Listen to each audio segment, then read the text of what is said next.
Pagsakay ko sa private jet na inihanda para sa akin ng aking adoptive mother, agad kong nakita sa aking cellphone ang higit sa 10 missed calls mula kay Ba Iningbing, kasama ang napakaraming hindi pa nababasang mensahe.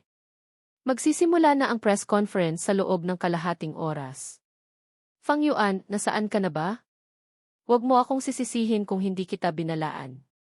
Kung hindi ka magpapakita ngayon, hinding-hindi ko nahahayaang mahawakan mo kahit isang daliri ko. Habang tinitingnan ko ang mga mensahe ng babaeng lalong nagagalit at napapahiya, nanatiling kalmado ang aking ekspresyon. Diretso kong pinatay ang cellphone, tinanggal ang SD card at itinapon sa bintana. Habang dahan-dahang umaangat ang eroplano, ipinikit ko ang aking mga mata. Paalam, Ba Iningbing. Paalam, aking mga tunay na magulang. Mula ngayon, wala na tayong anumang ugnayan. Samantala, sa press conference, matapos magpadala ng hindi mabilang na mensahe sa WeChat na walang natanggap na sagot, hindi na nakatiis si Ba Iningbing. Muli niyang tinawagan ang aking numero. Ngunit iba sa dati na walang sumasagot, ngayon ay isang malamig na boses ng babae ang narinig niya. Paumanhin, ang numerong iyong tinatawagan ay kasalukuyang nakapatay. Naka-off. Agad na nagbago ang itsura ni Ba Iningbing. Lumapit ang kanyang mga biyena na sina Ji at Jen Fang. Ningbing, nakausap mo na ba si Fang Yuan? Umiling si Ba Iningbing. Sumimangot din si Ji Fang, habang si Jen Fang ay naiyak na sa kaba. Napakaraming reporter sa labas na naghihintay. Kung hindi magpapakita si Fang Yuan, lalo nilang iisipin na si Fang Xu ay isang Peking Young Master at si Fang Yuan ay naagrabyado. Itong si Fang Yuan talaga. Napakadelikado na ng sitwasyon ni Xu, pero siya na dapat tumulong, ayaw man lang magsalita. Ano bang kasalanan ko sa nakaraang buhay at nagkaanak ako ng ganito kasakim? Niyakap siya ni Ji Fang para pakalmahin. Huwag ka nang mag-alala.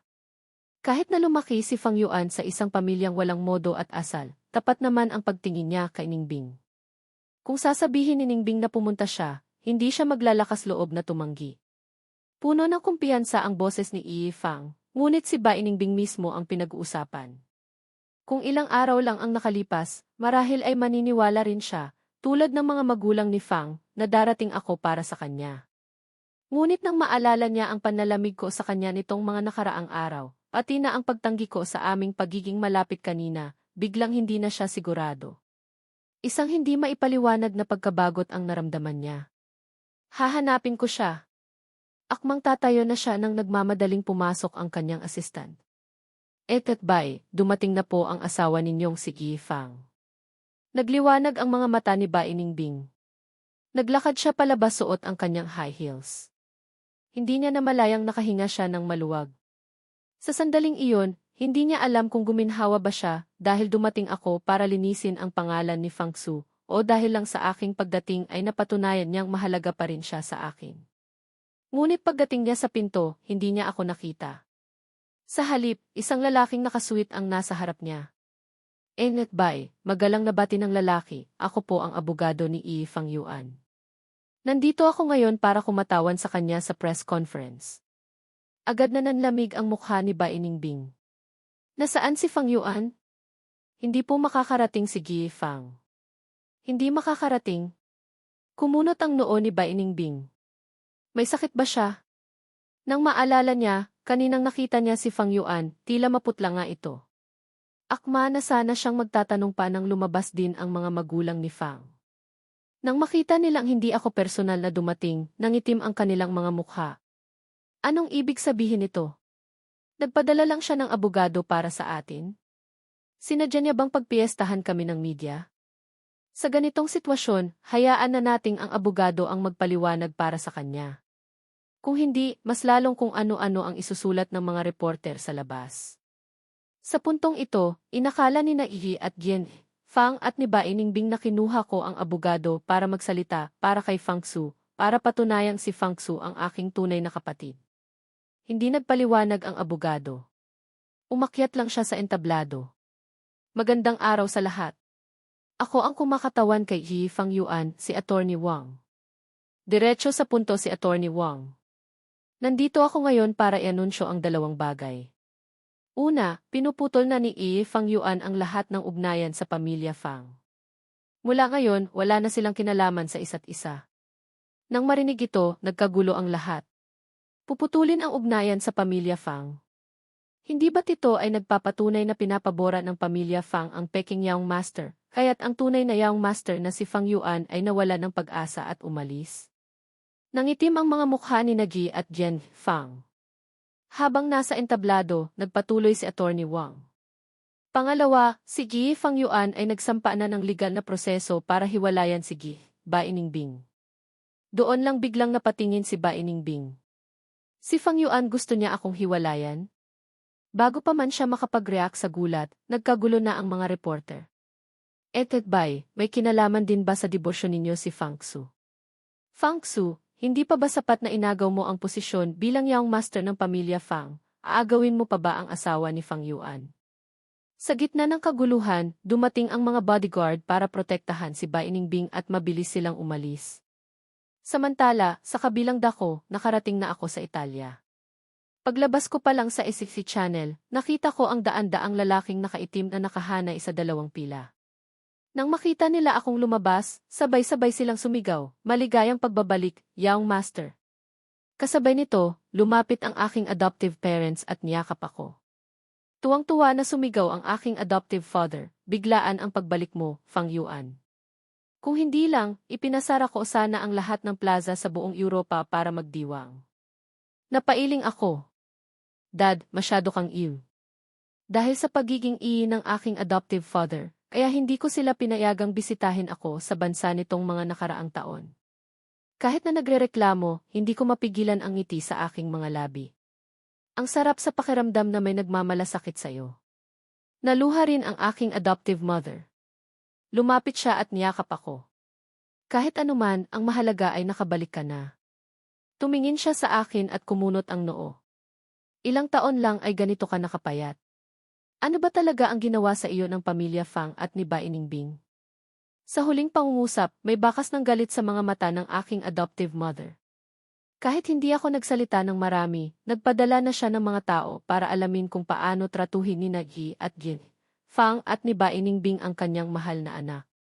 Dahil dito, hindi niya mapigilan ang galit. Anak, sigurado ka bang ayaw mong tulungan ka namin ni Papa na gumanti?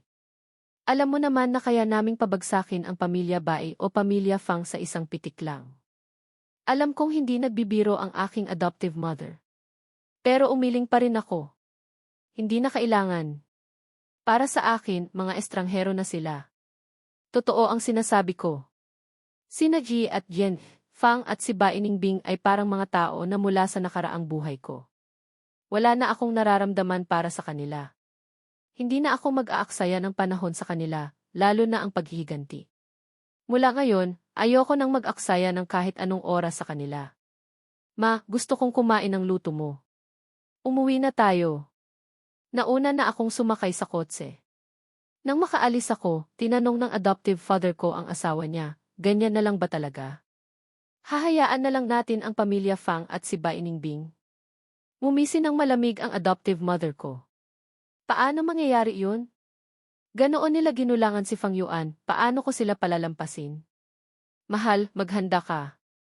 Naging malamig ang ekspresyon ng aking adoptive mother. Pagkatapos ng isang buwan, personal nating isasama si Fang Yuan pabalik sa China. Gusto kong pagbayaran nila ang lahat.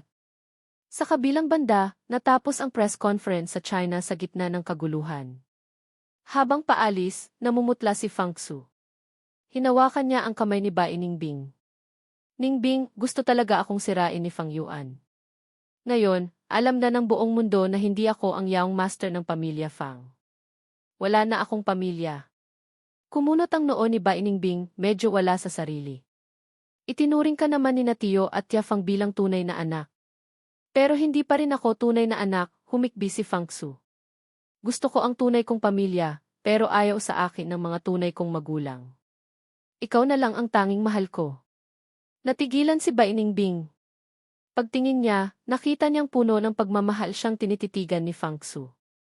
Ningbing, alam kong may nararamdaman ka para sa akin sa mga nagdaang taon.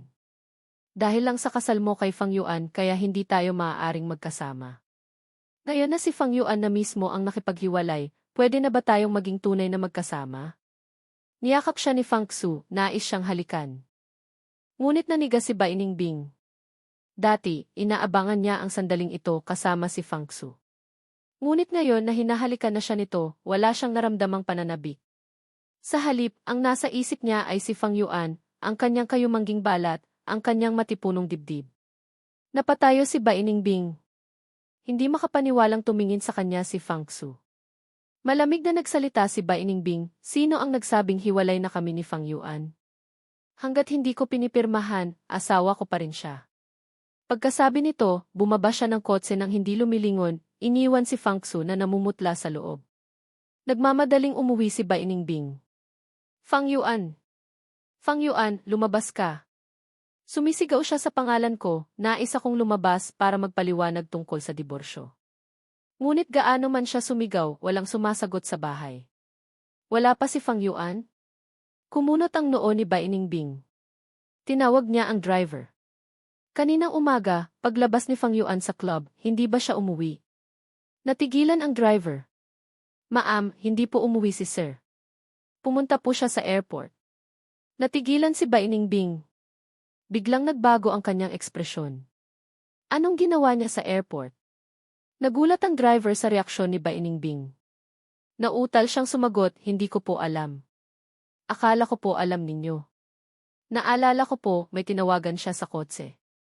Parang may narinig akong sinabi niyang umuwi na at ma. Natigilan si Bai Ningbing. Ang ma na tinawag ni Fang Yuan ay malinaw na hindi ang kanyang biyenan. Kung gayon, iyon ay ang kanyang adoptive mother. Nanlaki ang kanyang mga mata at sa wakas ay napagtanto niya. Bumalik na si Fang Yuan sa Italia. Mabilis siyang umakyat sa itaas.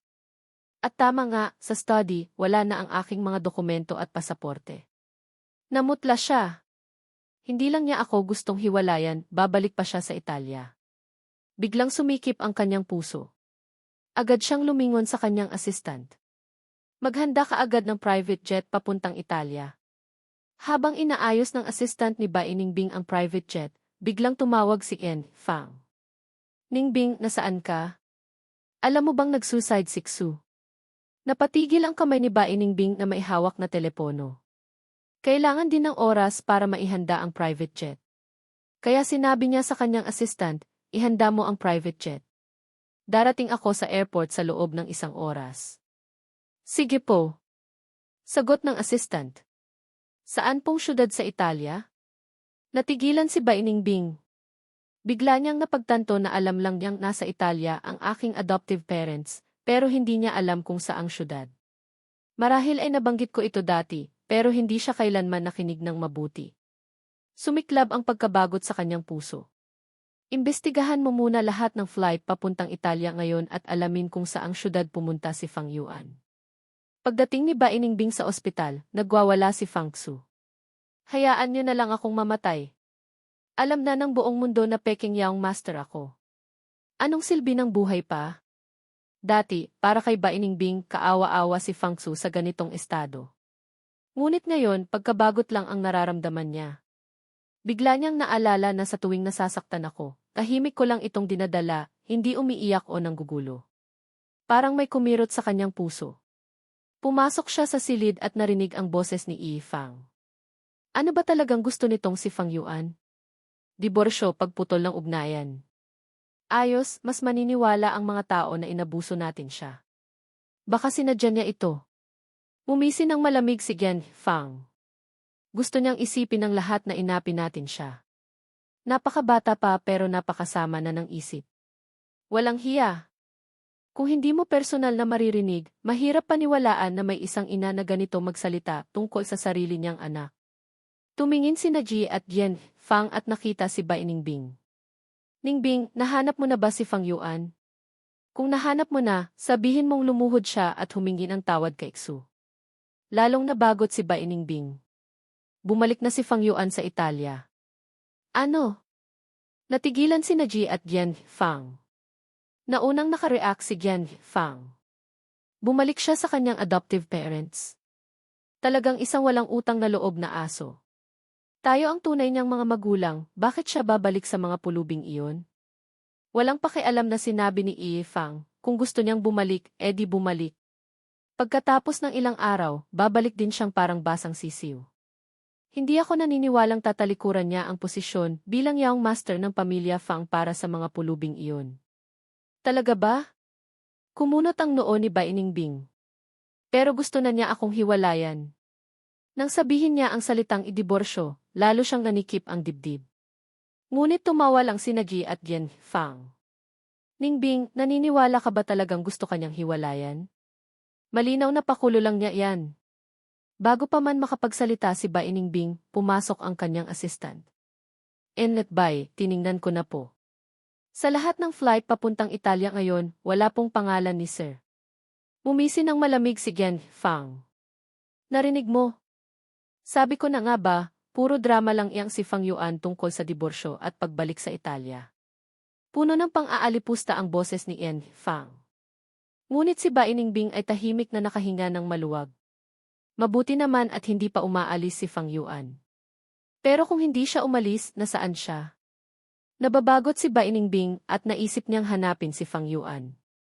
Ngunit biglang tumunog ang telepono ni Yi Fang. Pagkasagot, nagbago ang kanyang mukha. Ano? Gusto ng Star Group na tapusin ang lahat ng ating kontrata. Napatigil si Bai Ningbing. Ibinaba ni Yi Fang ang telepono at tumingin sa kanya. Masamang balita, Ningbing. Biglang tinapos ng Star Group ang lahat ng kontrata sa atin, pati na rin sa pamilya Bai. Doon lang nagbago ang mukha ni Bai Ningbing. Ang Star Group ay isang malaking korporasyon. Nitong mga nakaraang taon, mahigit kalahati ng negosyo ng pamilya Fang at Bai ay galing sa kanila. Kung puputulin nila ang kontrata, may panganib na malugi sila. Sa mga sumunod na araw, naging abala si Bai Ningbing sa pag-aasikaso ng problema sa Star Group, habang hinahanap din ako. Inakala niyang nagtatampo lang ako at babalik din pagkatapos ng ilang araw. Ngunit lumipas ang mga araw, hindi pa rin ako bumabalik. Muling tinawag ni Bai Ningbing ang kanyang assistant. Sigurado ka bang hindi pumunta sa Italia si Fang Yuan? Tiningnan ko na po lahat ng flight, wala po ang pangalan ni Sir, sagot ng assistant. Maliban sa isang private jet na hindi malaman kung sino ang pasahero. Natigilan si Bai Ningbing. Private jet.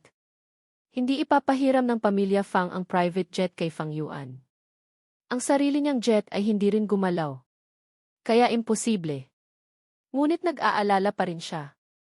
Habang iniisip na pumunta na lang sa Italia, tumawag si Yi Fang. Ningbing, si Gi Luque at ang kanyang manager, kasama ang kanilang asawa at anak, ay darating sa China sa loob ng 2 araw. Ito na ang ating pagkakataon. Ang pamilya Luque ay isa sa pinakamalaking pamilyang Chinese-European na mayaman. Nalaman ni Bai Ningbing na ang pondo sa likod ng Star Group ay galing sa pamilya Luque. Ilang beses niyang sinubukang makipagkita sa pinuno ng Star Group, pero bigo siya. Ngayon na personal na darating ang pamilya Luque, ito na ang pinakamagandang pagkakataon. Kaya't ipinagpaliban muna ni Bai Ningbing ang paghahanap sa akin. 3 araw ang lumipas sa pinakamalaking hotel sa sentro ng syudad. Ngayon ang piging na inorganisa ng pamilya Luque. Halos lahat ng kilalang tao sa buong China ay naroroon.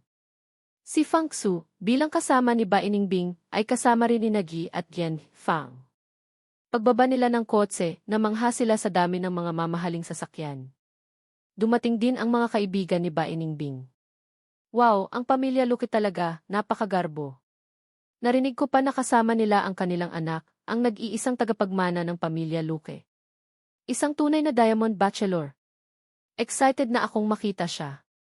Habang pinag-uusapan nila ang tagapagmana ng Luque Group, lumingon si Bai Ningbing at nakita ang isang pamilyar na babaeng blonde. Lumapit ito at mumiti kay Bai Ningbing. Enlet Bai, nagkita na naman tayo. Agad na nanlamig ang mukha ni Bai Ningbing. Anong ginagawa mo dito? Ang babaeng nasa harap niya ay ang babaeng dayuhan na kasama ko dati. Ngumiti ito at inabot ang kanyang business card, nagsalita sa matatas na Chinese. Noong huli tayong nagkita, masyadong biglaan. Hindi ako nakapagpakilala ng maayos. Ako si Catherine, ang manager ng Star Group. Pag-usapan na natin ang tungkol sa pag-withdraw ng investment. Agad na nagtanong si Yi Fang, Ningbing, kilala mo ang taga-Star. Hindi maganda ang itsura ni Bai Ningbing. Nakita ko siyang kasama ni Fang Yuan dati. Doon lang natigilan si Nagi at Gian Fang. Malinaw na hindi nila inaasahan na kilala ko ang manager ng Star Group. Biglang may napagtanto si Yi Fang. Sandali, Miss Catherine, ang biglaang pag-terminate ninyo ng kontrata sa pamilya Bai at Fang, may kinalaman ba ito kay Fang Yuan? Tinaasan siya ng kilay ni Catherine. Bago pa man siya makasagot, nag-aalalang nagsalita si Yi Fang. Emma. Catherine, hindi ko alam kung anong pinagsasabi sa inyo ng walang kwentang anak kong iyon, pero anuman ang sabihin niya, huwag ninyong paniwalaan. Naiinggit lang siya sa kanyang kapatid kaya siya nagkakaganyan. Lalong naniwala si Yi Fang sa kanyang teorya. Matagal nang maayos ang kooperasyon nila sa Star Group. Imposibleng bigla na lang itong puputuli ng walang dahilan. Ngunit kung may malapit na relasyon si Fang Yuan sa pinuno nito, nagkakaroon ng saysay ang lahat. Siguradong siniraan ni Fang Yuan ang kanilang kumpanya, kaya tinapos ang kontrata. Lalong nagalit si Yi Fang. Talagang isang hamak itong si Fang Yuan. Palaging nagdadala ng gulo sa pamilya. Ngayon, pati negosyo pinakikialaman. Walang utang na loob. Pagbalik niya, makikita niya. Nang marinig ni Catherine ang mga salitang ito, tuluyan nang nanlamig ang kanyang mukha. Yi Fang, kung magpapatuloy ka sa pagsasalita ng kasinungalingan, huwag mo akong sisisihin kung hindi ako magiging magalang. Balak ko sanang dahan-dahanin ang pag-withdraw ng investment dahil sa inyong cash flow, pero kung magsasabi ka pa ng isang salita, tatanggalin ko lahat at hahayaan ko kayong malugi. Nang marinig nilang ganoon na lang kadaling ipagtanggol ni Catherine si Fang Yuan, natigilan ang pamilya Fang at si Bai Ningbing. Sa huli, umisi ng malamig si Fang Xu. Miss Catherine, kung hindi ako nagkakamali, manager ka lang ng Star Group, hindi ba? Hindi ka naman ang tunay na may-ari, pero inaabuso mo ang iyong kapangyarihan para kay Fang Yuan. Hindi ka ba natatakot na magalit ang kliyente mo? Para sa isang lalaki, isasakripisyo mo ang iyong trabaho. Ano ba talaga ang relasyon ninyo ni Fang Yuan? Sumulyap si Fang Xu kay Bai Ningbing at nakita niyang sumama ang mukha nito. Ngunit nang marinig ni Catherine ang sinabi ni Fang Xu, tumawa lang siya. Tama ka. Isa lang akong manager ng Star Group. Pero ang pagkansela ng kooperasyon sa inyo ay desisyon ng chairman ng Star. Malamig na tanong ni Bai Ningbing, sino ang chairman ninyo? Gusto ko siyang makausap. Mukhang hindi pwede, umiti ng kakaiba si Catherine. Pero Bai, hindi ba't nakita mo na ang chairman ng Star noon? Natigilan si Bai Ningbing. Kailan? Kahit na ang Star ang pinakamalaking kliyente niya, mga project manager lang ang nakikita niya. Ngayon lang niya nakita ang manager na si Catherine, lalo na ang tunay na may-ari sa likod nito. Tumawa ng mapanukso si Catherine. Bai, hindi mo pa ba naiintindihan? Ang tunay na chairman ng Star ay ang iyong malapit ng maging ex-husband, si Fang Yuan. Ano, unang tumawa si Fang Xu. Miss Catherine, nagbibiro ka ba? Isang hamak na lumaki sa labas, paano siya magkakaroon ng pera para magtayo ng kumpanya? Sa tingin ko, may espesyal na relasyon kayo kaya ka nagsisinungaling para ipaghiganti siya. Nagsitawanan din ang mga tao sa paligid. Mukhang nakahanap nga ng malaking isda si Fang Yuan para ipagtanggol siya ng isang babae ng ganito. Lalong sumama ang mukha ni Bai Ningbing. Habang nagtatawanan sila, isang itim na stretch Lincoln ang dumating. Isang limited edition na modelo, kapansin-pansin kahit sa gitna ng mga mamahaling kotse. Napatigil ang lahat ng bumukas ang pinto at isang lalaking nakaitim na suit ang bumaba.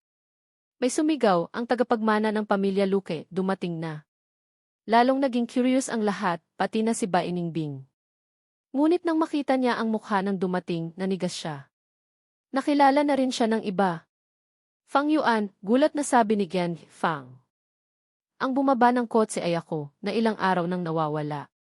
Hindi ko napansin ang grupo ni na Bai Ningbing. May kausap ako sa telepono. Okay, magaling lang ako sa ampunan. Nakabihis na ako. Nasa labas na ako.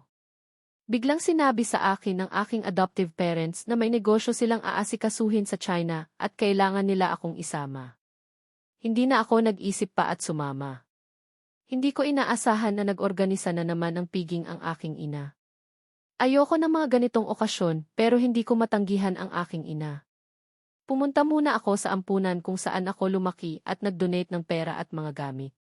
Pagbaba ko ng telepono, akma na akong papasok ng may humarang sa akin. Pagtingin ko, ang aking mga tunay na magulang pala. Fang Yuan, saan ka ba nagpunta nitong mga nakaraang araw? Galit na tanong ni Yi Fang. At itong kotse, magkano ang renta mo dito? Akala mo ba galing sa puno ang pera ng magulang mo? Inakala ni Nagi at Yin Fang na ginastos ko ang pera nila para sa kotse. Ngunit ang card na binigay nila sa akin ay hindi sapat para bumili ng ganoon kamahal na sasakyan. Kaya siguradong inarkila ko lang. Sabi mo puputulin na ang ugnayan? Pero pagdating sa paggastos ng pera namin, hindi ka nahihiya, malamig na sabi ni Yen Fang. At yang damit mo di. Sumingit si Fang Xu. Imposibleng mabili yan. Peke yan, no? Sumabog sa galit si Yen Fang. Sa ganitong okasyon, nagsusuot ka pa ng peke. Gusto mo bang ipahiya ang pamilya Fang? Umuwi ka na. Tinulak ako ni Yen Fang pabalik sa kotse. Pero tinabig ko siya. Sinabi ko na wala na tayong ugnayan. Kaya huwag mo akong hawakan. Tumalikod ako para umalis, ngunit isang payat na figura ang humarang sa akin. Pagtingin ko, si Bai Ningbing pala. Malamig niyang sinabi, Fang Yuan, saan ka ba nagpunta nitong mga nakaraang araw? Bakit ganyan ang suot mo? Ano ang relasyon mo kay Catherine? Tiningnan ko lang siya. Wala kang pakialam. Sa loob lang ng ilang araw, parang ibang tao na ang nasa harap ni Bai Ningbing. Alam niyang gwapo ako, hindi tulad ng maputing mukha ni Fang Xu. Ngunit dati, hindi ako binibilhan ng magagandang damit ng pamilya Fang. Mga lumang damit lang ni Fang Xu ang suot ko. Ngayon, para akong isang prinsipe. Saan ka ba talaga galing? Tiningnan ko siya at sinabing, kung may oras ka, pirmahan mo na ang divorce papers. Narinig ko sa abogado na hindi pa pinipirmahan ni Bai Ningbing ang mga papeles. Kahit pwede namang mag-file sa korte, ayoko na ng gulo. Nanlaki ang mga mata ni Bai Ningbing. Fang Yuan, bakit mo ako gustong hiwalayan? Dahil ba hindi kita pinayagang hawakan ako nitong mga nakaraang taon? Akmang magagalit na sana ang babae nang lumapit ang staff ng piging. Paumanhin, mga ginoo at ginang, maaari po bang ipakita ang inyong imbitasyon bago pumasok? Dahil sa dami namin, nakaharang kami sa pinto. Nakita ni Bai Ningbing ang mga mausisang tingin sa paligid at pinilit na kumalma. Umuwi ka muna, malamig niyang sabi. Pagkatapos ng piging, kakausapin kita. Ngumisi ako. Umuwi. Hindi mo ba nakikita na bisita rin ako dito? Natawa ang mga kaibigan ni Bai Ningbing. Fang Yuan, alam mo ba kung anong okasyon ito? Piging ito ng pamilya Luque. Alam mo ba kung sino ang pamilya Luque? Isa sa pinakamayamang pamilya sa Europa. Kahit nakasama mo si Catherine, makakakuha ka ba ng imbitasyon sa kanilang pribadong piging? Nakakatawa. Tiningnan ng staff ang imbitasyon ng iba at lumapit sa akin. Sir, ang imbitasyon niyo po. Wala akong inilabas na kahit ano. Lalong tumawa ang mga kaibigan ni Bai Ningbing. Galit na si Yi Fang. Fang Yuan, akala mo ba makakapasok ka dito dahil lang sa inarkila mong kotse at peking damit? Huwag mo kaming ipahiya. Umuwi ka na. Kung may konsensya ka pa, makiusap ka kay Catherine. Walang utang na loob. Gusto mo ba talagang makitang malugi ang pamilya natin? Hinila na naman ako ni Yen Fang, pero tinabig ko ulit siya. Wala akong pakialam sa mga problema ninyo. Wala talaga akong imbitasyon, malamig kong sabi sa staff. Pero ang piging na ito ay para sa akin, inorganisa ng mga magulang ko. Bakit ko pa kailangan ng imbitasyon? Tumahimik ang lahat. Pagkatapos, humagalpak sa tawa ang mga kaibigan ni Bai Ningbing. Piging para sa'yo. Sinasabi mo bang ikaw ang nag-iisang anak ng pamilya Luque? Ha. Fang Yuan, alam ng lahat na isa ka lang hamak mula sa pamilya Fang. Ilang araw ka lang nawala, nagkaroon ka na ng delusyon. Mukhang hindi epektibo ang gamot mo. Halos maiyak na sila sa katatawa. Galit na rin si Nagi at Yen Fang. Baliw ka na talaga. Kung ano-ano ang pinagsasabi mo, marahas akong hinawakan ni Yi Fang. Umuwi ka na. Magaspang ang pagkilos ni Yi Fang. Nanlamig ang mukha ni Bai Ningbing at akmang pipigilan siya, ngunit isang malakas na boses ang narinig. Anong nangyayari dito? Tumahimik ang lahat. Tumingin sila at nakita ang isang lalaki at babae na lumabas. May sumigaw, sina Gi at Gian, Luke. Nagbago ang mukha ng lahat. Inayos ni Gian, Fang ang kanyang sarili. Lumapit si Gian, Luke at nakita ang namumulang pulso ko. Malamig siyang nagtanong, anong nangyayari? Akmang magpapaliwanag si Gi Fang nang maunahan siya ni Fang Xu. Wala po. Itong kapatid ko lang po, nagbibiro na anak ninyo siya. Nagulat ang lahat. Kinabahan si Gi at Gian Fang. Kahit si Fang Yuan ang nagsinungaling, paano kung madamay ang pamilya Fang? Paumanhin po, sabi ni Gi Fang. May problema po sa isip ang anak ko. Huwag niyo na po siyang pansinin. Kinakabahang tiningnan ni Gi at Gian Fang si Gi at Gian Luke. Ngunit lalo lang nanlamig ang mukha nila. Nakakatawa, sabi ni Luke. Simula pagkabata, kilala ko na si Fang Yuan. Kailan pa siya nagkaroon ng problema sa isip? Tumahimik ang lahat. Tulala si Gi at Gian Fang. Bago pa man nila maintindihan ang sinabi ni Luke, niyakap na ako ni Gian Luke. Hinaplos niya ang kamay ko. Anak kong mahal, ayos ka lang ba? Ang salitang anak kong mahal ay nagpatigil sa lahat. Fang Yuan, sabi ni Fang Xu, ang adoptive parents mo ay ang pamilya Luke. Tumingin si Gian Luke at malamig na sinabi, anong adoptive parents? Para sa amin, tunay na anak si Fang Yuan. Kinumpirma ng mga salitang iyon ang sinabi ni Fang Xu. Natulala ang lahat, lalo na ang mga kaibigan ni Bai Ningbing na laging nang aasar sa akin. Namutla sila. Ang hamak na si Fang Yuan ay ang young master pala ng pamilya Luke. Naalala nila ang mga sinabi nila at natakot. Fang Yuan, nagbibiro lang kami dati. Huwag mo sanang seryosohin. Huwag mo kaming pansinin. Kumunot ang noo ko. Akmang sasabihin ko na hindi ko na pinapansin, ngunit malamig na nagsalita ang aking adoptive mother. Kapag nagkamali, kailangang pagbayaran. Hindi niyo ba alam ang prinsipyong iyan? Muling tumahimik ang lahat. Kayong mga nang insulto kay Fang Yuan, isama ninyo ang mga magulang ninyo at humingin ang tawad sa bahay, malamig na sabi ng aking ina. At kayo, tiningnan niya si Gi at Gian Fang at si Bai Ningbing, mabait si Fang Yuan, tinapos lang niya ang kooperasyon. Pero ako, matigas ang puso ko. Gusto kong malugi kayong lahat. Tinupad ni Gian Luke ang kanyang sinabi. Sa pamamagitan ng matinding paraan, pinutol niya ang lahat ng koneksyon sa negosyo ng pamilya Fang at Bai. Halos malugi ang pamilya Fang. Araw-araw, naghihintay si Gi at Gian Fang sa labas ng hotel, umaasang mapapalambot ako gamit ang aming dugong ugnayan. Ngunit hindi sila pinayagan ni Gi at Gian Luke na makalapit sa akin. Si Bai Ningbing naman, kahit hirap, pinanatili niyang matatag ang kanyang kumpanya. Isang araw, paglabas niya, nakita niyang naghihintay si Fang Xu. Ningbing, namumula ang mga mata ni Fang Xu. Hindi na ako pinapansin ni na mama at papa. Hindi ko na alam ang gagawin ko. Ikaw na lang ang malalapitan ko. Dahil sa mga problema, wala nang panahon si Gi at Gian Fang para kay Fang Xu. Anong kailangan mo sa akin? Pagod na sabi ni Bai Ningbing. Isang pangako mula sa'yo, nag-aalalang sabi ni Fang Xu. Hindi ka naman siguro tulad ni na mama at papa na dahil na lamang ang adoptive parents ni Fang Yuan ay ang pamilya Luke, iiwanan mo na rin ako, di ba? Kailan ka makikipaghiwalay kay Fang Yuan? Natatakot na talaga si Fang Xu. Akala niya, kapag nawala ako, panalo na siya. Ngunit ang aking adoptive parents ay makapangyarihan. Ngayon, ayaw na siyang pansinin ng mga magulang niya. Kung iiwanan din siya ni Bai Ningbing, wala na talaga siyang pupuntahan. Nang marinig ni Bai Ningbing ang salitang idiborsyo, nagbago ang kanyang mukha. Hindi pa kami opisyal na hiwalay ni Fang Yuan. Huwag kang magsabi ng ganyan. Akmang tatalikod na siya nang sumigaw si Fang Xu. Kagaya ka rin ni na mama at papa. Nakatingin ka rin sa pamilya Luke sa likod ni Fang Yuan. Paano mo ito magagawa sa akin? Nakalimutan mo na ba ang pangako mo bago ka ikasal kay Fang Yuan? Nakalimutan mo na ba na hinihintay kita? Nakalimutan mo na ba kung sino ang nagligtas sa iyo mula sa bangin sa hunting grounds? Puno ng sakit na tanong ni Fang Xu. May bakas ng pagkakasala sa mga mata ni Bai Ningbing.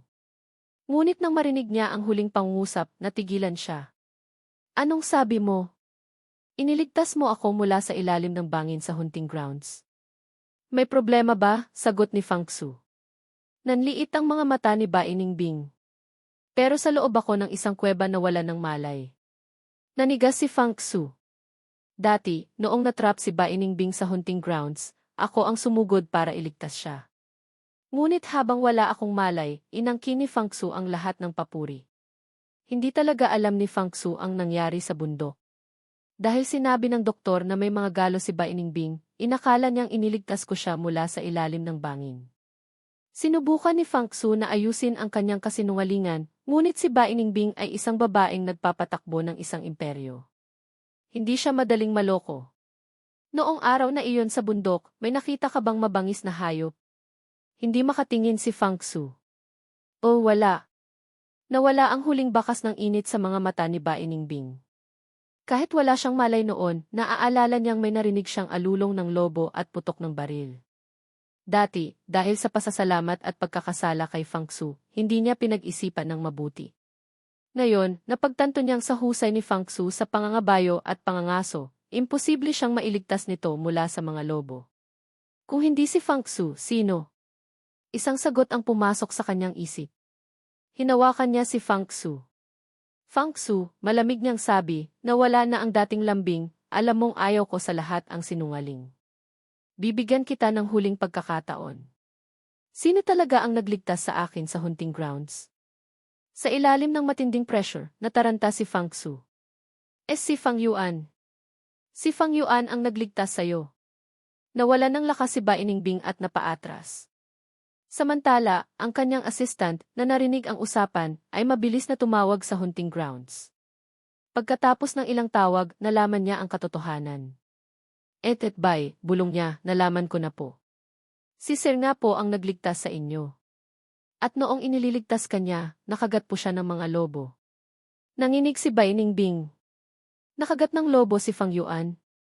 Kaya pala masama ang pakiramdam niya pagkatapos ng hunting. Ngunit hindi siya nagsalita. Dahil ba hindi masakit? Impossible. Dahil alam niyang kahit gaano kasakit, hindi niya makukuha ang simpatsya ni Ji at Jen, Fang at ni Ba Iningbing. Nang maalala ito, parang piniga ang puso ni Ba Iningbing. Walang pag-aalinlangan, tumalikod siya at umalis. Ba Iningbing, saan ka pupunta? Sigaw ni Fang Xu. Nagsinungaling ako. Pero ano ngayon? Hindi ba't ako ang mahal mo? Sinasabi ko sa'yo, kung hahanapin mo si Fang Yuan ngayon, hinding-hindi ka na dapat magpakita sa akin. Napatigil si Ba Iningbing. Nagliwanag ang mga mata ni Fang Xu, akala niya nag-aalangan na ito.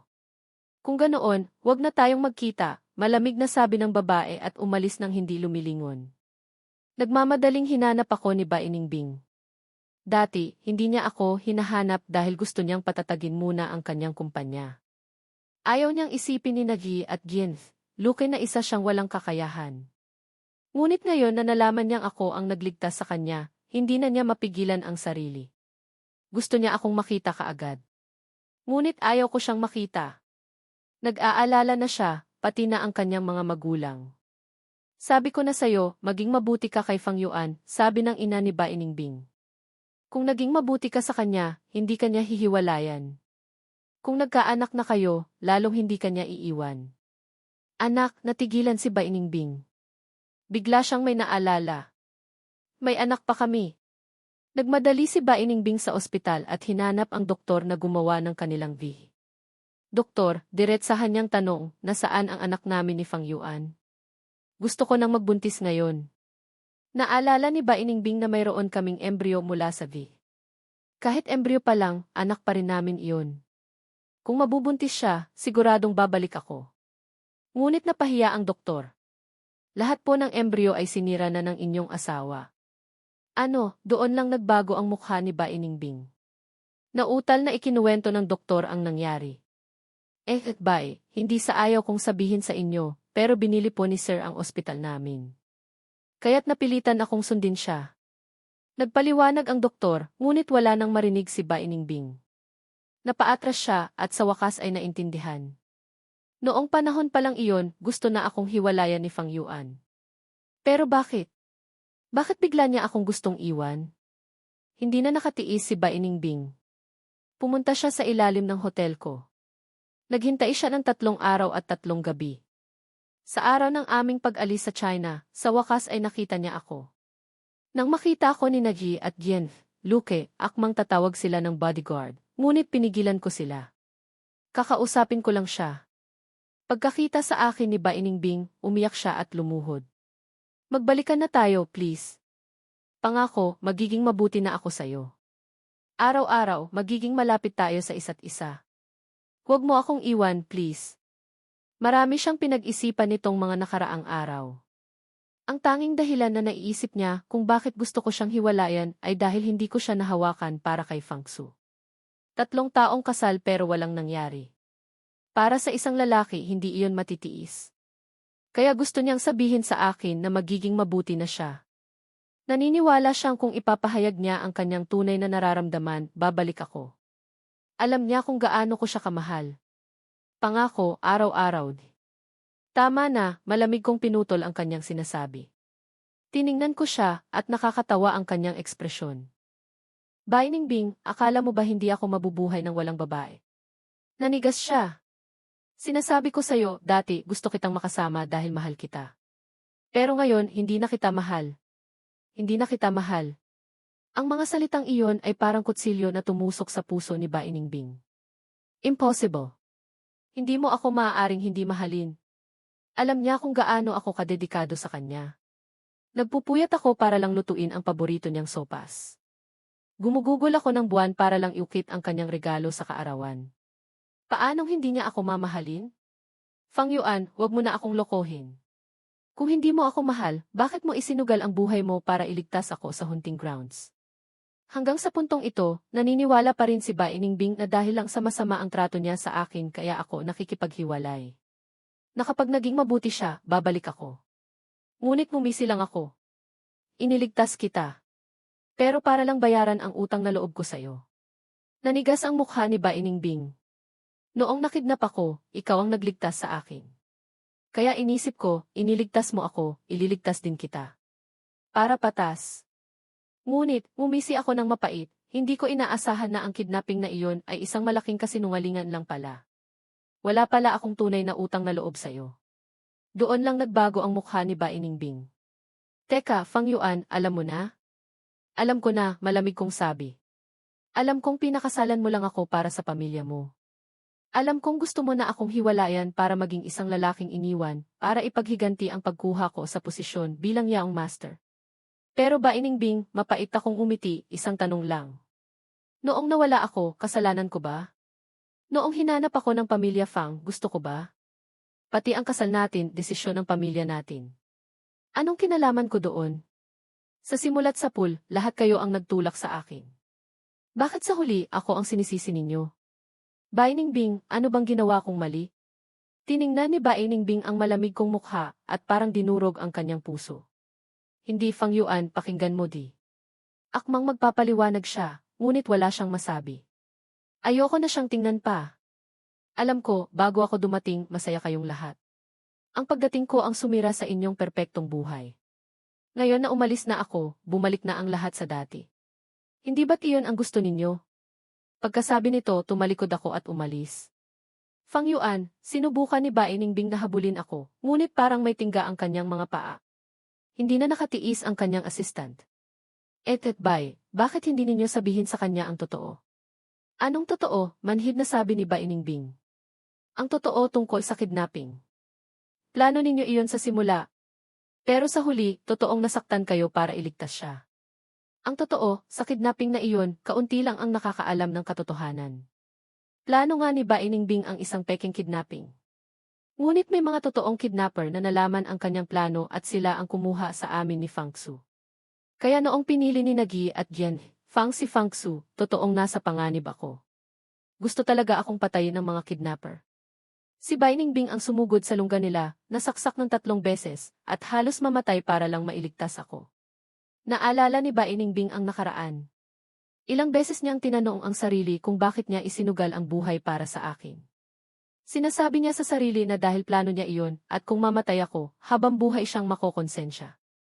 Ngunit sa kaibuturan niya, alam niyang hindi iyon ang dahilan. Noong inililigtas niya ako, isa lang ang nasa isip niya, hindi maaaring mapahamak si Fang Yuan. Marahil, noon pa man, mahal na niya ako. Ngayon, sa wakas ay handa na siyang aminin ang kanyang tunay na nararamdaman. Mahal niya si Fang Yuan. Kahit na sa simula ay ayaw niya sa akin, habang sinusuyo niya ako, hindi niya namalayang nahulog na pala ang loob niya. Kaya noong nalaman niyang totoong nakidnap ako, siya ang pinaka nag-alala. Kaya noong araw ng kasal namin, siya ang pinakamasaya. Kaya 3 taon, kahit kayanan niyang hiwalayan ako, hindi niya ginawa. Matagal nang mahal ni Ba Iningbing si Fang Yuan. Ayaw niya lang aminin. Dahil noong araw ng kasal namin, nag-suicide si Fang Su. Humingi ito ng pangako na kahit kasal na kami, hindi niya ako hahawakan. At dahil si Ba Iningbing ay isang taong may isang salita, tinupad niya iyon. Kaya't sinadya niyang iwasan at lamigan ako para hindi siya matukso. Ang mga kilos na iyon ang sumira sa aming relasyon. Nang maalala ito, parang may sumiklab na dugo sa kanyang dibdib. Sumuka siya ng dugo. Dinala si Ba Iningbing sa ospital. Ang resulta, may cancer siya. Huli na ng matuklasan.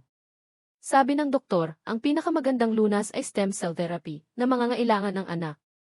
Nalaman ito ng kanyang mga magulang at ni Fang Su. Nagwala si Fang Su. Anak ko na lang. Ba Iningbing, hindi mo kailangang pakasalan ako.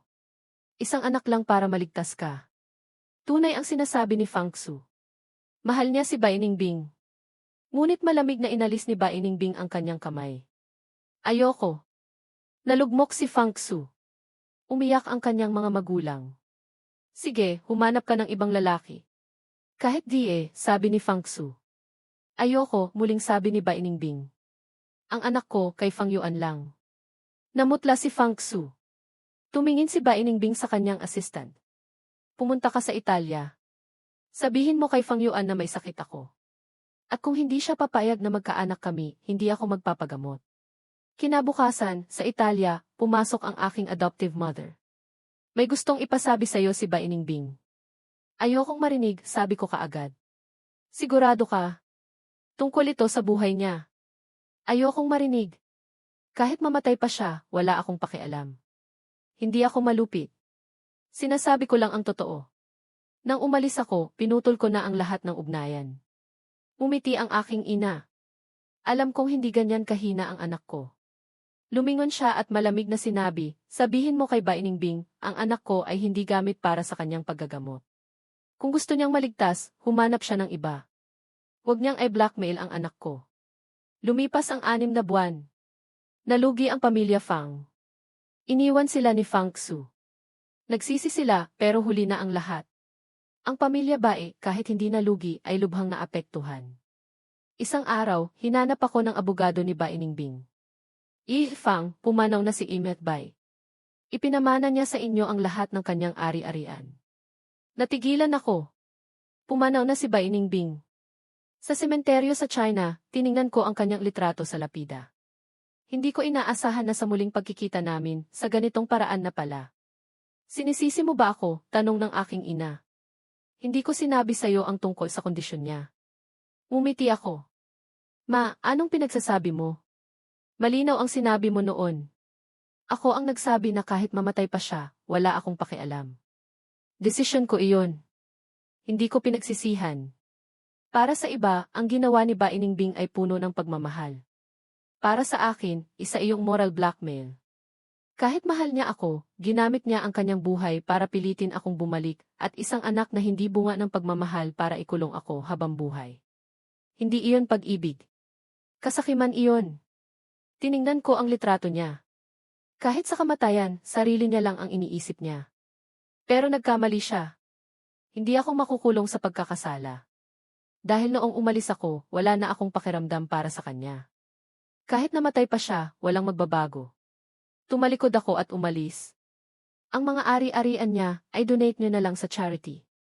Ayoko ng mga gamit niya. Si Fang Su, nalungkot sandali, pero naghanap ng mayamang matandang babae. Ngunit sinuwerte siya, binugbog siya ng asawa nito at nasira ang kanyang mukha. Namatay siyang miserable.